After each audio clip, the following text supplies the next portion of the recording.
concentrée, douce, simple, physique, cerveau en ébullition. L'école buissonnière, donc ça parle un peu de mon parcours à l'école, tout en intégrant des classiques de la chanson française. Donc j'ai écrit un script et puis j'ai intégré des chansons dans le script. Et c'est un peu magique même comment ça marche et comment on passe d'une chanson à l'autre et que ça marche avec l'histoire. Rachel Pic, qui est consultante à la dramaturgie et à la mise en scène. Ken Cormier, qui est pianiste et directeur musical. Et j'ai aussi Mark Haney, qui est double bassiste. Et enfin, pour les costumes, on a Tiffany Bishop. Ça a commencé juste avec l'idée prendre des classiques de la chanson française et intégrer du théâtre. Et puis finalement, l'histoire de mon parcours scolaire, c'est comme intégré et est devenu un script autour duquel les chansons se sont intégrées elles aussi.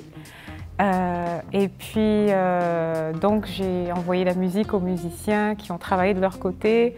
Moi j'ai travaillé ma voix de mon côté, puis là on met tout ensemble en studio ici avec la 16e. C'est vraiment énorme parce que sans ça je ne pourrais pas être dans la salle et vraiment pratiquer en fait, que ce soit au niveau des accessoires, du décor, même pour les musiciens. Et tout enchaîner, mettre tout ça ensemble, en fait, ce ne serait pas possible.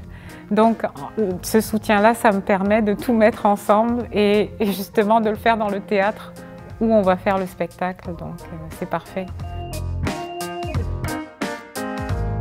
En fait, j'ai pas de souhait, c'est plutôt des remerciements parce que surtout pendant la pandémie, le secteur théâtral a été tellement supporteur des artistes que je veux juste dire un gros merci. Puis moi, je pense que à mon tour, avec mon spectacle, ça va être ma façon de dire merci à eux, mais aussi de donner au public.